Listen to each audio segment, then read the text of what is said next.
Yo, what's up mga ka-fads? Ngayon may papakita na naman ako sa inyo. Iwan ko kung alam nyo to, siguro may iba dyan na nakakaalam dito. Siguro din naman yung iba hindi nakakaalam kasi hindi pa nila nakita siguro to or wala sa lugar kanila. Pero bago ang lahat, time check muna tayo, okay? Dito sa amin is 11:28 na pala. 11:28 na dito sa amin, oh. Iwan ko sa inyo kung anong oras na sa inyo, basta dito sa aming barangay 11:28. At saka ito nga pala yung tinutukoy ko. Yan.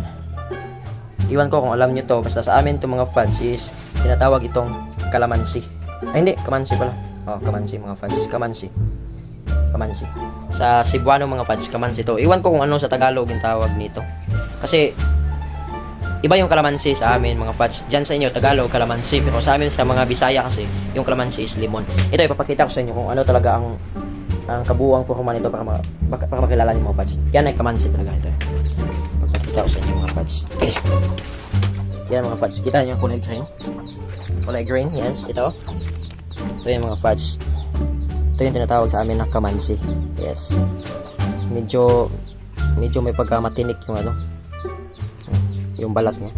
Pero sinasabi ko sa inyo mga fads, masarap yan. Alam niyo, gusto ko lang i-share itong pagkain ito kasi nung kabataan ko pa, yung mga elementary days, lalo na yung mga kasabayan ko, mga kababata ko, mga kafads.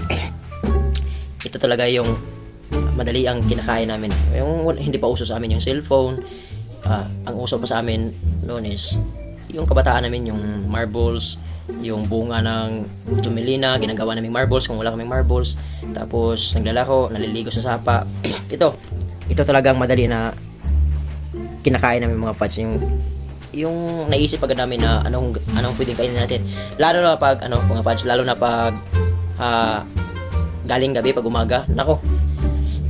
Nagdadalian kami ng mga kababata ko magpunta sa may puno kung saan to makikita kasi alam namin kasi pag gabi may mga malalaking mga yung lumilipad sa amin kabog, yung bat.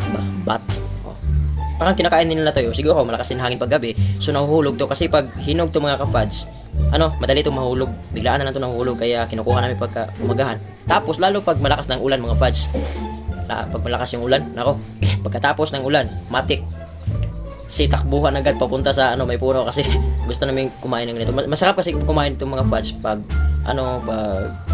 yung naliligo ka sa sapa kasi yung mga kabataan, yung mga kababata kong mga fads noon, wala pa kaming cellphone. Lagi talaga kami naliligo sa sapa, kaya binabaon namin to ito. Masarap talaga itong mga fads. Ang malupit lang dito mga fads sa pagkain na to. Ang malupit lang dito sa yung sobrang baho talaga ng utot mo.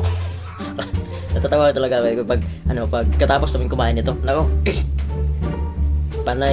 Panay takip sa ilong pag may umutot na.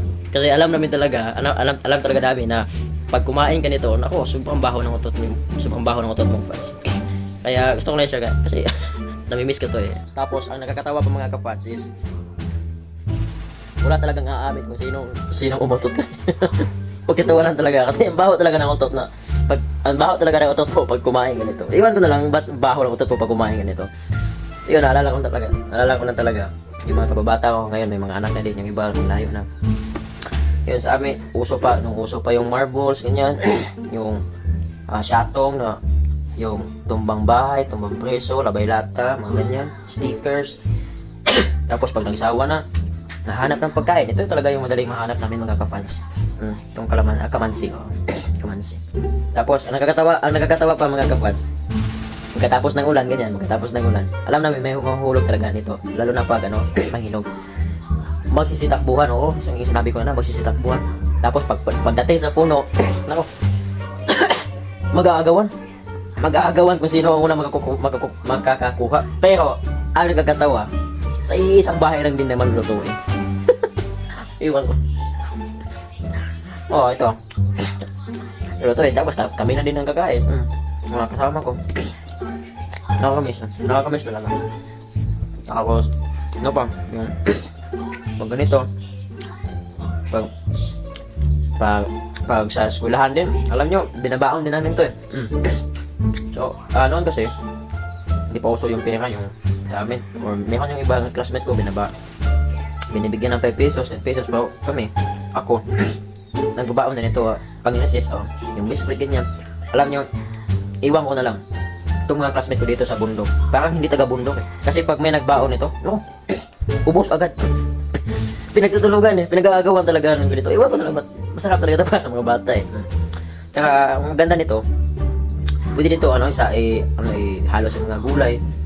Yung iba kasi, binabalatan muna, kasi matigas tong balat eh. Binabalatan, tapos, hinahalo sa mga gulay, ganyan. Masarap ito mga kapads. Kaya, iwan ko kung anong tawag nyo sa inyo, dito sa amin, kamansi ito mga kapads. Yun lang, share ko lang mga kapads kasi natatawa ako. Kasi baho na matuto ngayon eh. Naalala ko mamaya, umutot ako tapos ipapaamoy ko sa asawa ko, ni Darlene. Ipapaamoy ko sa kanya tapos tingnan natin kung ano reaction niya. Kakain ako ng marami nito.